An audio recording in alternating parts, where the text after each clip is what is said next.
ఉమ్మడి ఆదిలాబాద్ జిల్లా వ్యాప్తంగా ఆర్టీసీ సమ్మె కొనసాగుతుంది. ఎక్కడ బస్సులు వెళ్లకుండా కార్మికులు ప్రధాన గేట్ల వద్ద ఉండి నిరసన చేస్తున్నారు. అవరేక్ దక్క రెగ్యులరేషన్ పక్క అంటున్నారు. దీంతో పాటు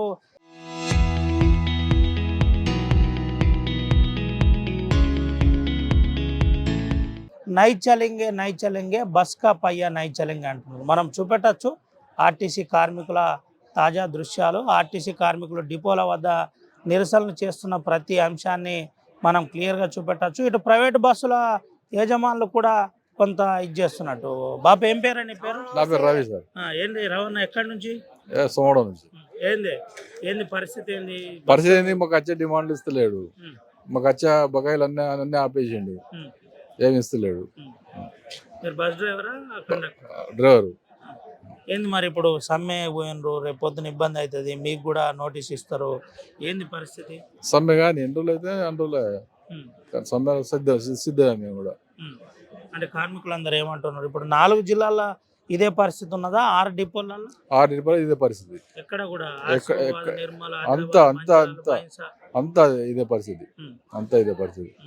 ఏం చెప్తావు ఒక కార్మికునిగా, ఆర్టీసీలో ఎంప్లాయీగా నువ్వేం చెప్తావు ఈ అంశం? చెప్పలేదు, స్ట్రైక్ లో పాల్గొనడు. స్ట్రైకే ఖచ్చితంగా విరమించేది లేదు. ఇప్పుడు ప్రైవేట్ బస్సులు నడుపుతా అంటారు, ఎట్లా మరి? వాళ్ళు కూడా నడపరు. అయిపోయిందా? అయిపోయింది. ప్రభుత్వానికి ఏం చెప్తావు మరి? ప్రభుత్వం ఏం చెప్పుడు, బంద్. మా డిమాండ్స్ ఒప్పుకోవాలి అంతే. తమ్ముడు ఏం పేరు? నా పేరు విజయ్ కుమార్. మేము అవుట్ సోర్సింగ్ డ్రైవర్ని. మేము కూడా ఆర్టీసీకి మద్దతు ఇస్తున్నాం పూర్తి స్థాయిలో. అలా కూడా కార్మికులు కూడా మేము కూడా వాళ్ళతో పాటు కార్మికులుగా మేము కూడా సహకరిస్తాం. అన్ని డిపోలలో అవుట్ సోర్సింగ్ డ్రైవర్ కూడా వాళ్ళకు మద్దతు ఇస్తున్నాం సమ్మెకు. మరి మీ యజమానులు ఏమంటలేరా? ఏం లేదు, మాకు చెప్పారు కఠిన చర్యలు తీసుకుంటామని. కానీ తోటి కార్మికులతో మేము కూడా కార్మికులే కాబట్టి రేపటి రోజున విలీనం అయితే కూడా మమ్మల్ని కూడా రెగ్యులేట్ చేసే ఉద్దేశంతో చేస్తారని చెప్పి మేము కూడా స్ట్రైక్లో పాల్గొనడం జరుగుతుంది. మొత్తం ఆల్ రీజనల్ అవుట్ సోర్సింగ్ డ్రైవర్లు అందరం స్ట్రైక్లో పాల్గొంటున్నాం. రైట్, ఇది పరిస్థితి. స్ట్రైక్లో పాల్గొంటున్నాం అంటున్నాం. ఈ బాబు ప్రయాణికుడు ఉన్నాడు, మాట్లాడిద్దాం. బాబు ఎక్కడి నుంచి? నేను సిరిపూర్ కాగర్ నుంచి వచ్చిన. ఇప్పుడు ఆ బస్ ఇటు వచ్చింది, మళ్ళీ ఇప్పుడు మాకు పోవాలంటే బస్ లేదు. ఇప్పుడు జైత్యాలు పోవాలి. అట్లా తెలియదు బాబు, ఆర్టీసీ సమ్మె తెలియదు. నైట్ స్వింగ్ మా కాగనర్ ఏంటి తెలియక ఇప్పుడు వచ్చి బస్కి వచ్చి ఇబ్బంది పెడతాను. అది పరిస్థితి. ఎప్పుడు వచ్చారు మీరు? అంటే ఇంటి దగ్గర నుంచి నిన్న సాయంత్రం 3 గంటలకు కాగనర్ పోయినా. 5 గంటల వరకు ఆడ చేరుకొని మళ్ళీ ఇప్పుడు నైట్ మొబ్బులు 5 గంటలకు ఉంటుంది కాగనర్ నుంచి. ఇటు ఇటు దించి కథ విడిచిపెట్టారు. ఇక నైట్ హాల్ట్ బస్సులు మాత్రమే నడిచినాయి. అట్లా ఇటు వచ్చినాయి. ఇప్పుడు ఇటు వెళ్తలేదు. ఇక ఇప్పుడు ఇక్కడే అర్ధ గంట ఈడొచ్చి ఇంకట్లా పరిస్థితికి ఇది పరిస్థితి. కార్మికులు ఇబ్బంది పడుతున్నట్టు చాలా క్లియర్గా కార్మికులతో పాటు స్ట్రైక్ చేస్తున్నారు, ప్రయాణికులు కూడా ఇబ్బంది పడుతున్నారు. మనం చూపెట్టచ్చు, డిపోల వద్ద భారీ పోలీస్ బందోబస్తు ఏర్పాటు చేశారు. ఎక్కడ అవాంఛనీయ సంఘటన జరగకుండా జాగ్రత్త పడుతున్నారు. అయితే ఉమ్మడి ఆదిలాబాద్ జిల్లా వ్యాప్తంగా ఇదే పరిస్థితి ఉంది. ఆస్వాద్లో ఇదే పరిస్థితి ఉంది. ఆదిలాబాద్లో, నిర్మల్లో, అటు బైన్సాలో, ఇటు మంచిర్యాలలో కూడా ఇదే పరిస్థితి ఉంది. ఏం పేరు తమ్మి? एमपी से इधर बस नहीं चल रहा, मालूम है क्या आपको? अभी पता चला। आप किधर से किधर जा रहे हैं? सिरोंच से जा रहे हैं। अच्छा, उधर कहाँ से आए? एमपी से आए? हाँ। ओके, आपको पता हुआ क्या ये बस सब बंद हुआ? अभी पता चला। अच्छा, छोटू क्या नाम है आपका?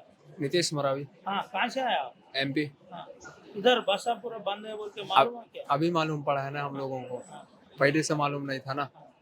मालूम होता तो नहीं आते हम। बहुत तकलीफ हो रहा है क्या? तकलीफ हो रहा ना। हाँ। रात से खड़े हैं यहाँ पे। हाँ। अभी सिरोंचा जाने का है। ఇది పరిస్థితి. ప్రయాణికులు ఇబ్బంది పడుతున్నామని చాలా క్లియర్గా చెబుతున్నారు. ఎక్కడ చూసినా ఆ ఇబ్బందికర పరిస్థితి ఉందని చెబుతున్నారు. మాకు న్యాయం చేయాలి, కొంత వెసులుబాటు కల్పించాలని కూడా చెబుతున్నారు. అయితే మనం ఇంకొంతమంది ఉన్నారు, వారితో మాట్లాడించే ప్రయత్నం చేద్దాం. ప్రయాణికులు ఏం చెప్తున్నారో తెలుసుకుందాం. సమ్మె ఎఫెక్ట్ ప్రజల మీద పడింది. ఎవరు కూడా మా పరిస్థితి ఏంటి, కనీసం మాకు ముందు తెలిస్తే బాగుండు అని చెప్తున్నారు.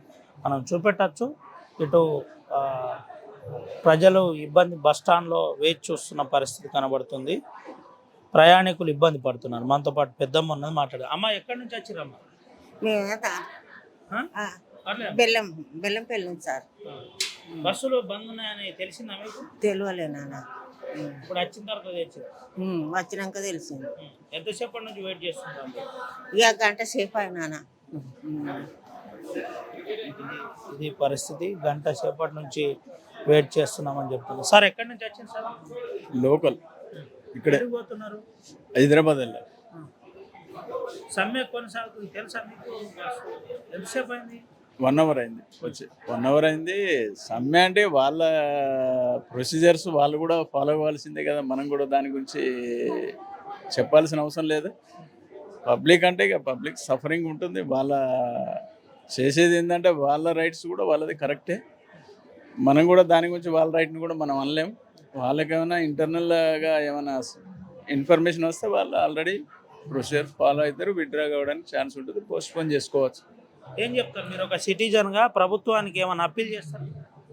ప్రభుత్వము చేస్తలేదు అనేది ప్రభుత్వం వర్షన్ కూడా కరెక్ట్, కానీ ఇంటర్నల్ ఇన్ఫర్మేషన్ అనేది పాస్ ఆన్ కరెక్ట్ క్లియరెన్స్ లేదు.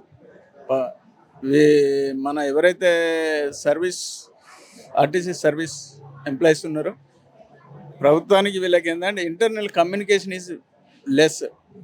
దానివల్ల ఇది జరిగిందని నేను అనుకుంటున్నాను. అంతేకాని ప్రభుత్వానికి ఆర్టీసీ కార్మికులకు కూడా అలాంటిది ఏం లేదు. జనరల్గా ఏంటంటే ఇంటర్నల్ కమ్యూనికేషన్ ఈజ్ కరెక్ట్ లేకపోవడం వల్ల ఇలాంటిది తలెత్తిందని అనుకుంటున్నాను. ఇది పరిస్థితి.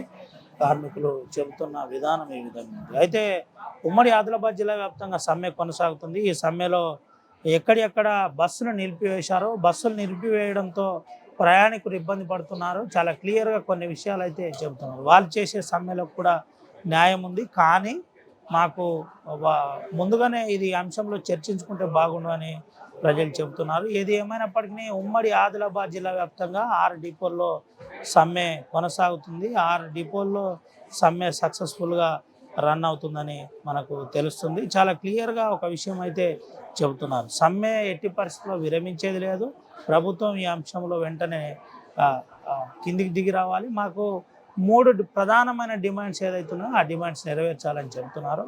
కార్మికుల అంశంలో మేము ఎట్టి పరిస్థితుల్లో సమ్మె విచ్ఛిన్నం జరగకుండా మేమే ముందుగానే మాట్లాడుకున్నాం. జేఏసీ పిలుపు మేరకు ఇది కొనసాగుతుంది. కనీసం ట్రేడ్ యూనియన్ లేదు. ట్రేడ్ యూనియన్ పునరుద్ధరించాలి. దీంతో పాటు విలీన ప్రక్రియ, మా 3 పిఆర్సీలు, ఈ 3 డిమాండ్లతో పాటు మిగతా డిమాండ్స్ ఆటోమేటిక్గా వస్తాయని కార్మికులు చెబుతున్నారు. దీంతో పాటు ఇటు ప్రజలు చాలా క్లియర్గా ఒక విషయం చెబుతున్నారు. మాకు ఇబ్బంది జరుగుతుంది, కానీ ఆర్టీసీ కార్మికులది కూడా ఒక రకంగా ఆలోచించవచ్చు. ఇప్పుడున్న పరిస్థితుల్లో మాకు తెలియక బస్ డిపోల్లో వెయిట్ చేస్తున్నామని చెబుతున్నారు.